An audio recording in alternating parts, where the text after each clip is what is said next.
What's up, everybody? Welcome to the Pick Six Podcast, CBS Sports Daily NFL Podcast. I'm Will Brinson. I'm your host. It is Thursday, January 13th. We have another Josina Anderson Insider Show. Josina, what's up? How we doing? What's up, Will? Our last conversation went viral in Cleveland, apparently. Oh, did it? Oh, you know what? They actually played it on the radio in Cleveland. Yes, I heard. Ken Carmen, I don't think he's ever been on the podcast, but he's a friend of the podcast and listens to the podcast. Great dude, 92.3 The Fan there in Cleveland. I think he played a clip with something that we said on there. Did we get roasted on Twitter by Baker Mayfield like Mary Kay?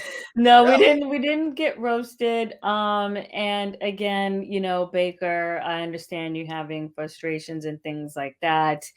It is always, just best at all of us when we can, to address those things person to person.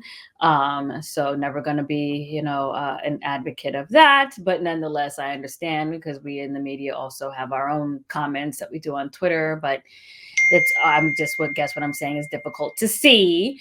Yeah, so that went on and they were talking about it. And I think essentially what Mary Kay was just getting to is just, the things behind the scenes. And even though Andrew Berry has since had his press conference since then, and talking about their expectations to see Mayfield start in 2022 and to bounce back, I also expect Andrew Berry to say the things that a general manager would say in January. And it doesn't mean that it's not true that can't end up being the case, but I also fully expect for a general manager to filter through all of his options because that is part of the job. Once you get past Christmas, Santa's already brought all the presents. It's lion season in the NFL. Everybody's worried about staying on that nice list once you get past Christmas. It is lion season. S-E-N. It's also podcast season right now, and we are on YouTube, youtube.com/pick6. Like, comment, subscribe if you are watching on YouTube. Leave us a 5-star rating if you're listening on Spotify. Of course, we'll be going live after all the playoff games on the YouTubes as well. So set your alerts and you will know when we go. Smash all the buttons. I have a button here. It doesn't work because I don't have the. Oh, you got the easy button. Staples easy. Smash the like button on his podcast. There you go. That's right. This weekend, NFL Super Wildcard Weekend is on CBS featuring 2 can't-miss games. Saturday night at 8 Eastern, the Patriots and Bills renew their rivalry in prime time. Then on Sunday at 4:30 Eastern, 2 legendary teams take center stage when Jimmy G and the 49ers clash with Dak and the Cowboys. Super Wildcard Weekend, Saturday night and Sunday afternoon on CBS. That's a serious promo read voice. That's right.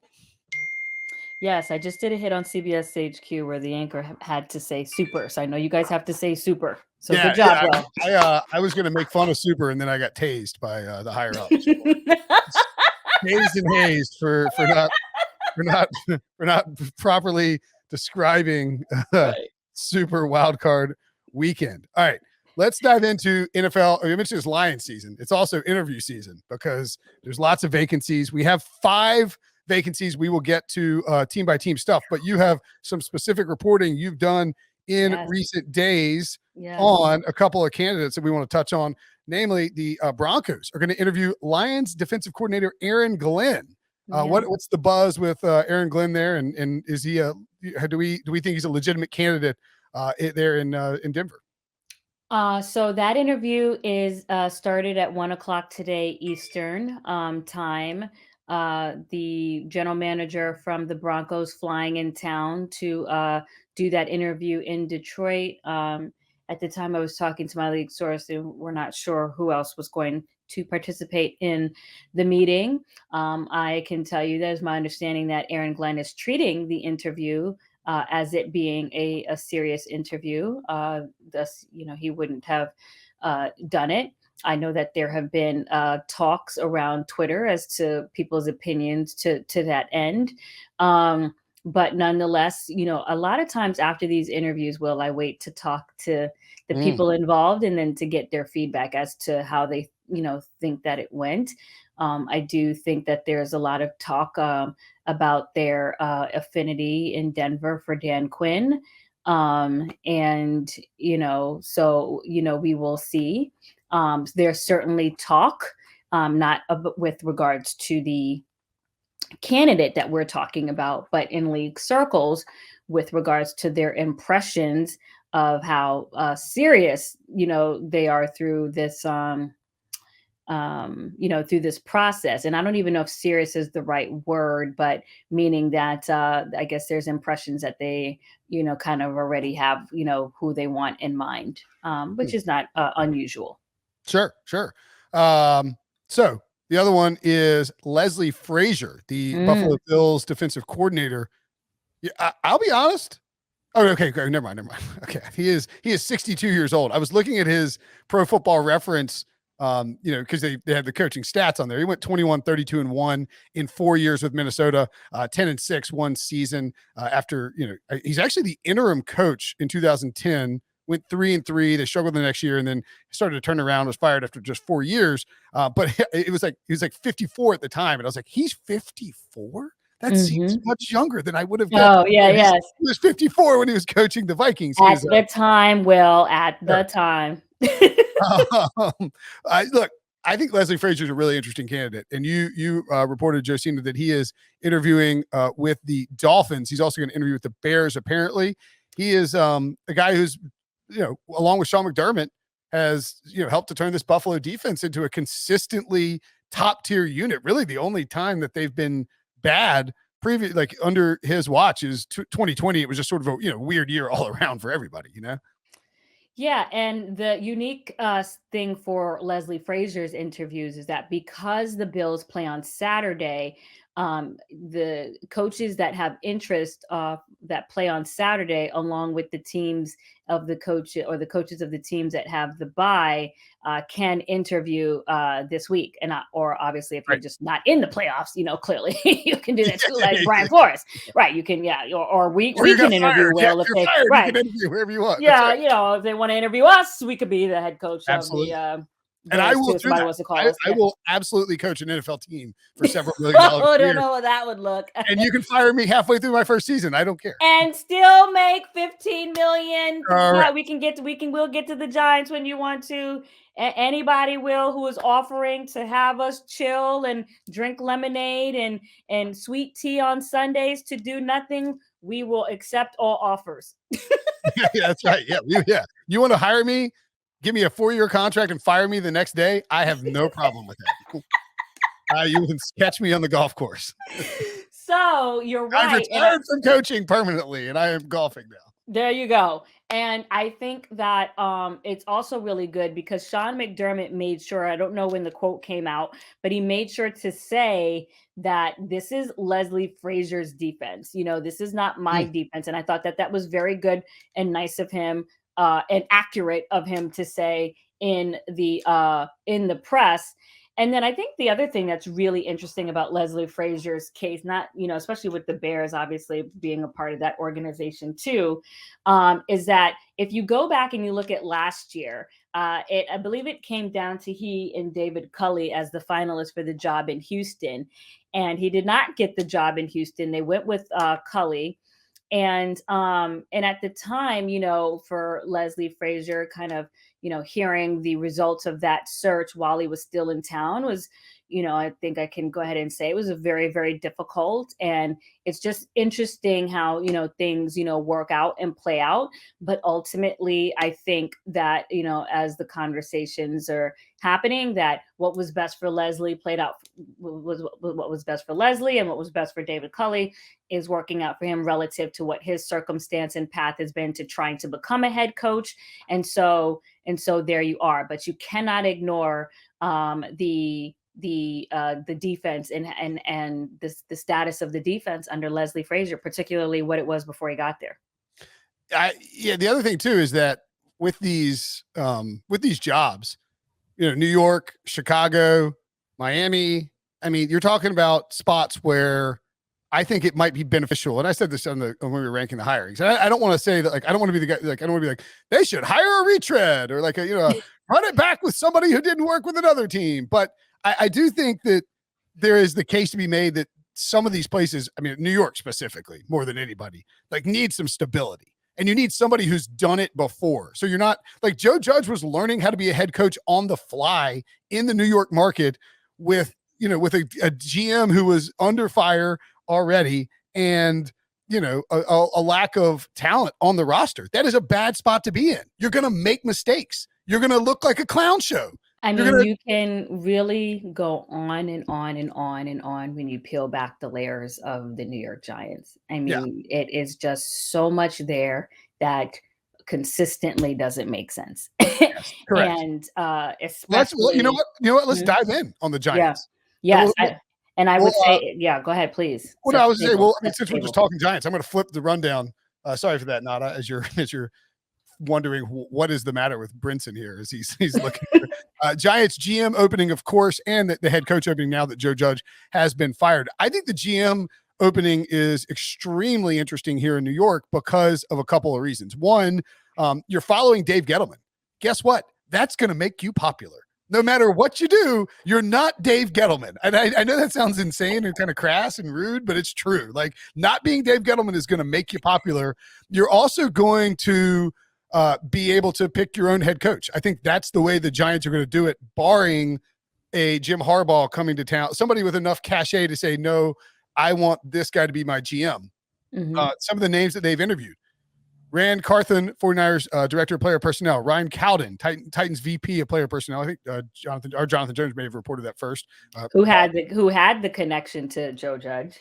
That's right. Oh, that's right. Yeah. Quentin Harris and Adrian Wilson, NC State's own, High Point, North Carolina's own Adrian Wilson, both from Quentin Harris, the Cardinals Vice President of Player Personnel; Adrian Wilson, Cardinals Vice President of Pro Personnel; Joe Schoen, Bill's Assistant GM; Ryan Poles, Chief Executive Director of Player Personnel; and Adam Peters, 49ers Assistant General Manager. Also, Monty Ossenford, Titans Director of Player Personnel.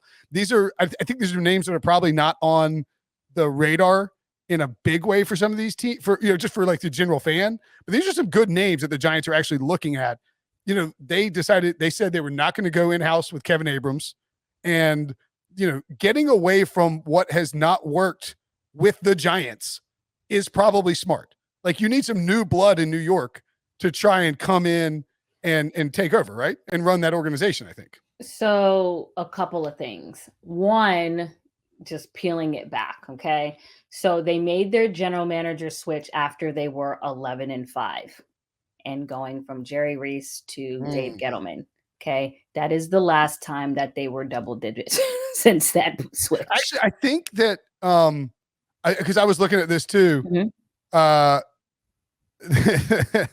I was looking at this, and it was I think it was when they benched Eli for Geno Smith. Mm-hmm. I think it's when they fired Jerry Reese and Ben McAdoo. So I think Reese was actually fired mid-season. If I'm correct me if I'm wrong. Because they got 1 second. Because I thought the same thing as you. I thought they fired him after, because he spent all the money in free agency. They go 11-5. They make the playoffs, lose to Green Bay after the boat game. And then he came back the next year, but they were like 3. Was it mid-season? Mid-season? Okay. Well, and the only reason I know that too is because I saw a Giants writer tweeting out, Jerry Reese won 2 Super Bowls and they fired him mid-season. Dave Gettleman gets a retirement ceremony before his final game. So yes, and my point that I'm trying to make is that that it was after an 11-5 accomplishment the year before is basically what I'm trying to get at. And so then you have, but thank you for that. But then you have the coaching switch of going from Coughlin to McAdoo to Spagnuolo to Shermer and Joe Judge, and since 2015, it's been 1, 2, 3, 4 names coming upon a 5th name for this time. So that's just the number. That's just the number one thing. And then you're talking about how do you go about the change. So I understand there's a lot of ire from the Giants fans with regards to the job they feel Joe Judge has done. We can have a debate as to whether he should have gotten the job based on his resume going in, though there is some precedent for special teams people like John Harbaugh, or just even, you look at Mike Tomlin and his, resume coming in before he started, all this other stuff. You can have this debate, but nonetheless, it ended up at a 4-13 season. But since you were there and it was in the midst of a contract that had 3 years remaining on it, 5 million per, it's like, what is the best decision, because they constantly keep allowing a little bit of time and then cycling after that, right? But you talk about, okay, and I guess this is the point that I'm trying to make. This is how you knew that what was going to happen was not going to include hiring a GM and that GM making a decision. How many names did you just name there on that list that they're looking at for GMs? How many was on that list? It was around 10. 10? 8 total, excuse me.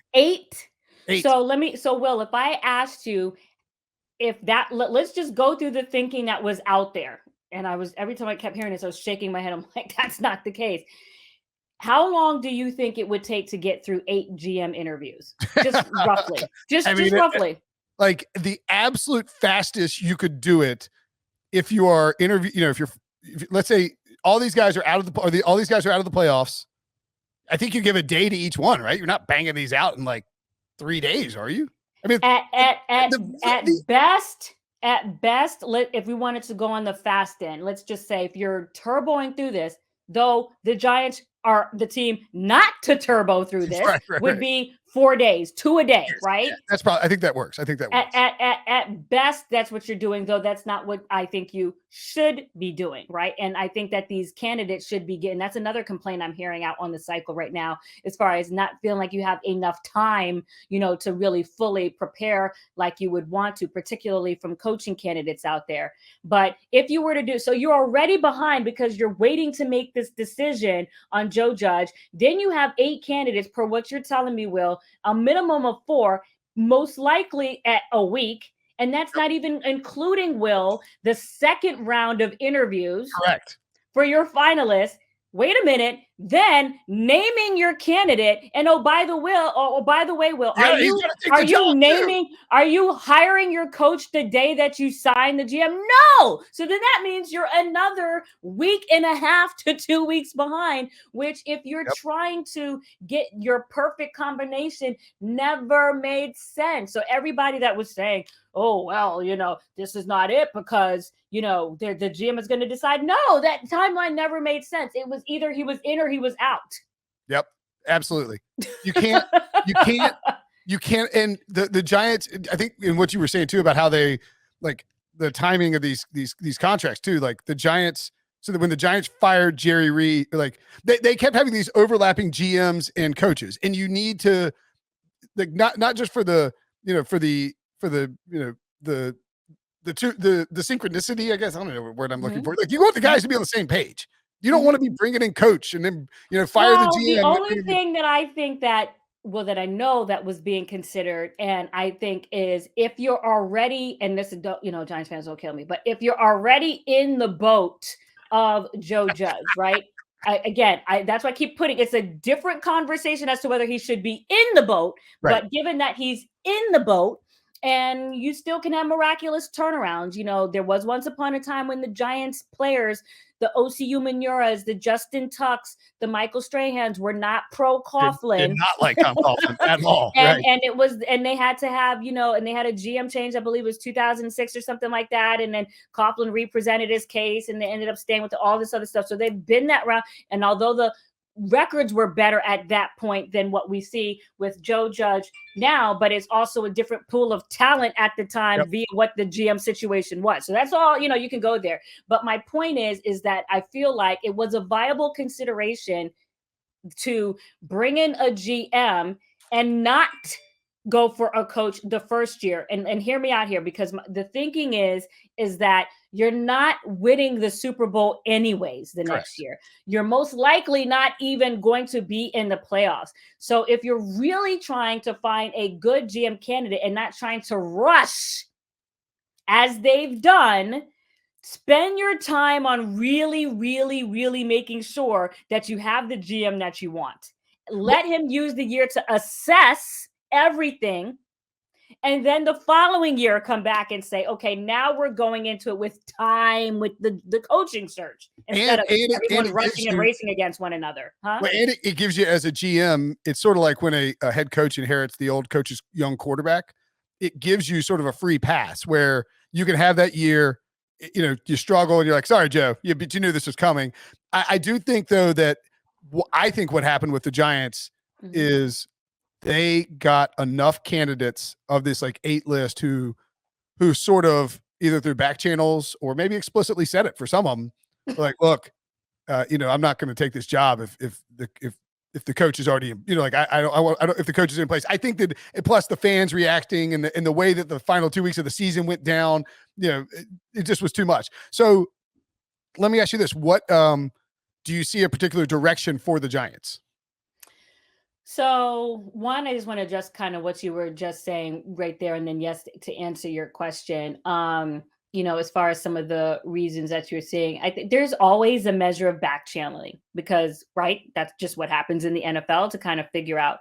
But I don't think it's as heavy as you think with people saying, I'm not coming there if this person is there, because honestly, strategically, from a chessboard move, it actually buys the GM one more year for whatever his tenure is going to be. If you're looking at your own longevity, because you have a built-in year and excuse. So that's just one. And then, yes, the fan base. Also want to add in there Aaron Rodgers making the comment on Pat McAfee's show, making fun of Joe Judge and that going viral. That certainly was another thing to add to we can talk about whether we thought that was gratuitous or not. But nonetheless, that happened. And then you asked me, what do I think? So I'll put it in what I think they should do. And then, what perhaps will happen. What I think they should do, if I were Mr. Marr, would be to hire a GM who's actually been a GM before.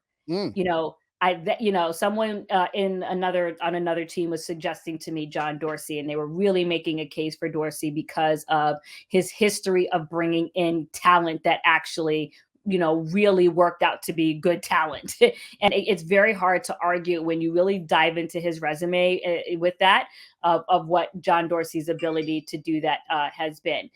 If you bring in a general manager if you bring in a candidate to bring a general manager that has not done that before, you're essentially doing in the head coach quadrant, the GM quadrant, what you were doing in the head coach. They're going to be learning on the job. There's nobody that you mentioned on that list that is certifiable. They don't have any. Yeah, there's no experience. There's no GM experience. Like, this is why, Will, sometimes I literally sit back when I'm reporting stories and I just watch and listen to people. And I'm just like, we're going to have the GM come and he's going to make the decision. And, the GM is going to right the ship. And, Joe Judge shouldn't have got the job because he didn't have an experience. Well, let's go down the list of the GMs that are being talked about, and no one has been in the chair. I'm with you. It's something that you've I'm laughing. So I'm laughing. Apparently, like I did these underdog playoff commercials. It's like a fantasy game. I've gotten like 10 texts or comments in the last like 48 hours where people are like, all I hear is your name on this ad, and it's driving me, or your voice on this ad, and it's driving me insane, which I find very amusing. Okay. So that's why I was laughing. I wasn't laughing. That's okay. Oh, no. I was laughing at Joe Judge. Who knows? The Bears moving. Let's shift gears to Chicago. Okay. Because the Giants are, I agree, going to go with the Bears are probably going to do the same thing. George McCaskey, who had speaking of embarrassing, what a press conference that was. I mean, this guy is something else. I'm not a football guy. I'm a fan. Okay, George. And he's like, the board and the ownership has told me that I'm staying on. It's like, dude, your mom is the owner. Like, thanks, mom. I mean, I shouldn't make fun of this guy, but whatever. They have put in several requests for interviews. Ed Dodds, Colts assistant GM, Jeff Ireland, former Dolphins GM, most notable, most famous for his, or infamous, I guess, for his Des Bryant inquiries at the combine that got him in hot water, has actually done a really good job acquiring players as the assistant GM with Mickey Loomis there in New Orleans for the Saints. One could even argue that that Jeff Ireland's doing a little more legwork. Jeff Ireland, Sean Payton, Mickey Loomis got a basketball team to run too. I don't blame him. Morocco Brown, Colts Director of College Scouting. They have talked to Glenn Cook from the Browns, and Kwesi Adofo-Mensah, Browns VP of Football Ops. Talk about a deep dive into the analytics world if they went that direction.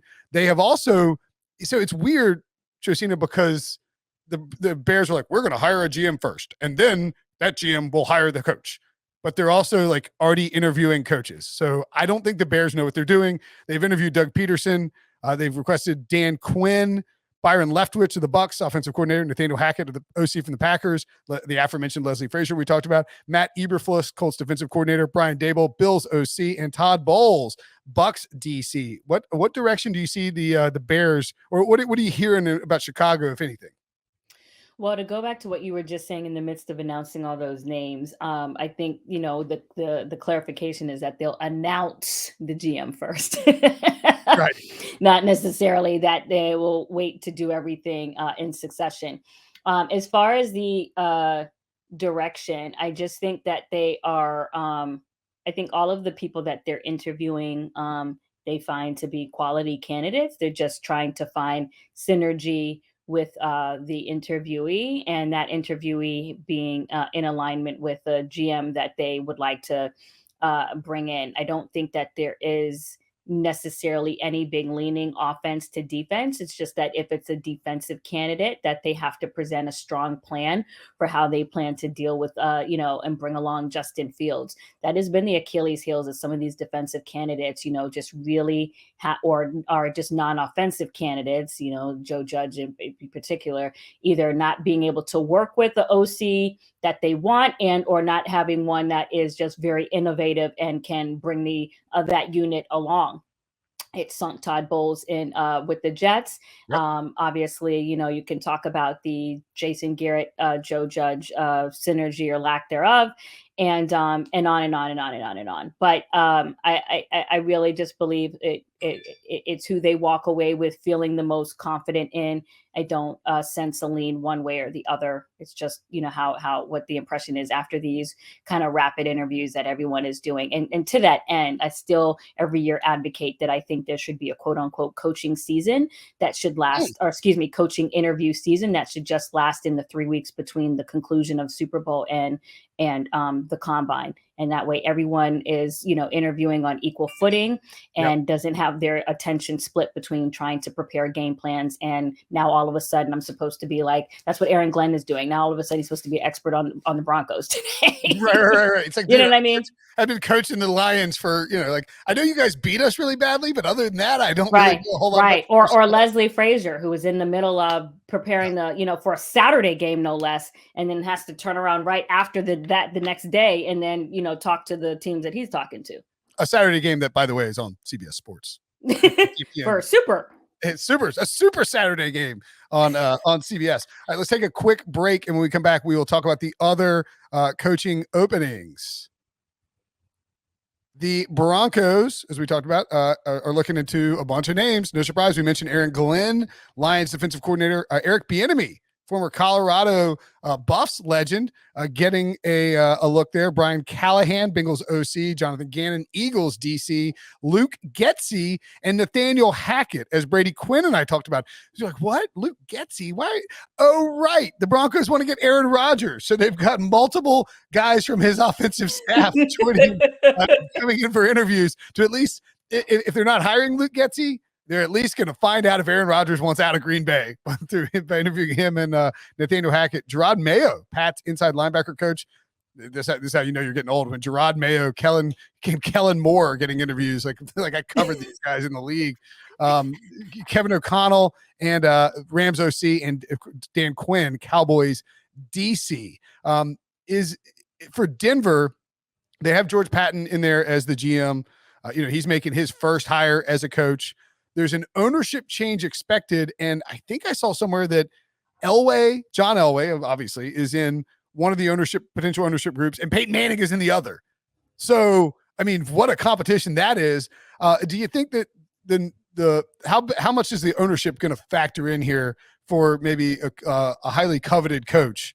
Like Dan Quinn's, Gerard Mayo, maybe he doesn't want to make a leap now because changes could come down the pipe. I mean, is that a big factor? And any sense on where Denver's looking? All of these back channels are all connected.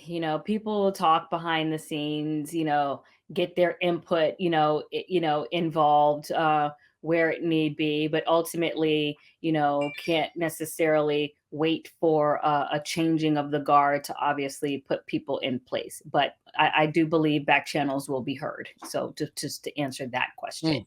With regards to having the Packers candidates in the pool, because of their desire to lure Aaron Rodgers, it certainly makes sense, though I think you can have a very credible debate as to what you think of Nathaniel without Aaron Rodgers being there.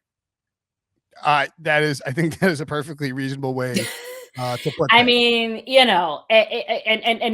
but this is also the debate that people have with Byron Leftwich, and what's going on Sure. with Tampa Bay to be, fair too, and how much of that, or even Eric Bieniemy under Andy Reid, or what have you, whether you're making the connection to the quarterback or to the. Oh, of course, that would be the Texans calling there, or to the Colts, at the same time. So what did I just say? Excuse me. Not. No. I mean, look, the bottom line is, and yes, you can only weigh an OC's team. You can only weigh an OC's offense performance independent of his quarterback so much. I mean, it's not the easiest thing to do in the world, because particularly in Green Bay. Yes, right, correct. Like if Aaron Rodgers is not on the roster, are we talking about Nathaniel Hackett getting all these interviews? No, we're not.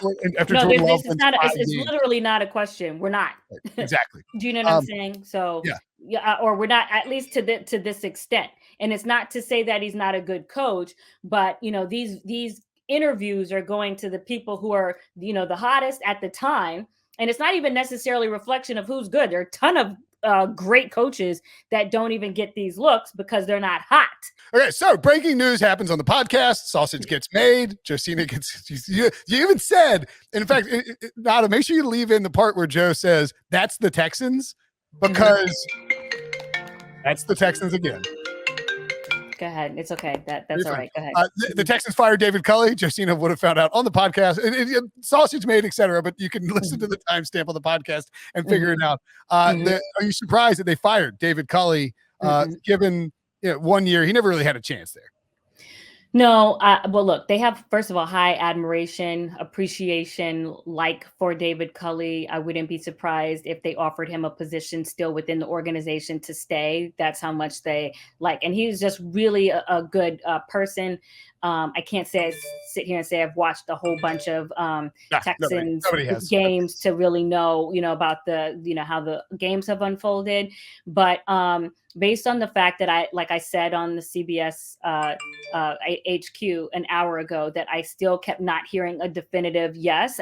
And that even last week, someone told me that it was 80-20 against, which I didn't say on the air because I try not to put those things out there when it comes to people's jobs, as much as I don't get pressed when people ask me, what do you know?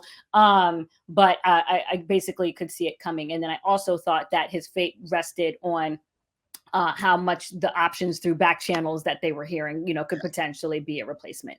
Notably, Brian Flores, who was fired from Miami, and maybe he's not the answer. Maybe it's Josh McDaniels who's ready to leave.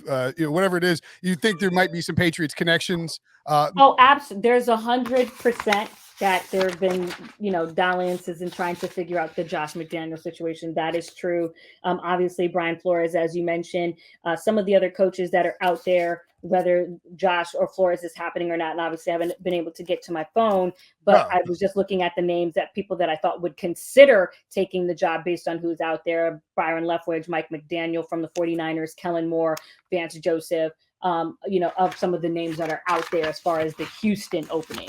Sure. And with the Texans, a lot will hinge on what their plans are for Deshaun Watson. Flores was a guy that Watson really was willing to waive his no trade clause to go to Miami. So will they try and bring Deshaun back? Davis Mills looked very good. A lot to figure out with the Texans, but those are some of the names to keep an eye out for. All right, Josina, we're gonna bounce out of here quickly because I have to do an emergency podcast on David Culley. You're gonna have to jump on HQ about David Culley. Yes. And there's a constant flow of information happening in the NFL. Always a wonderful time of the year. Joe, great to talk to you. Talk to you next week. Thank you, Will. I appreciate you.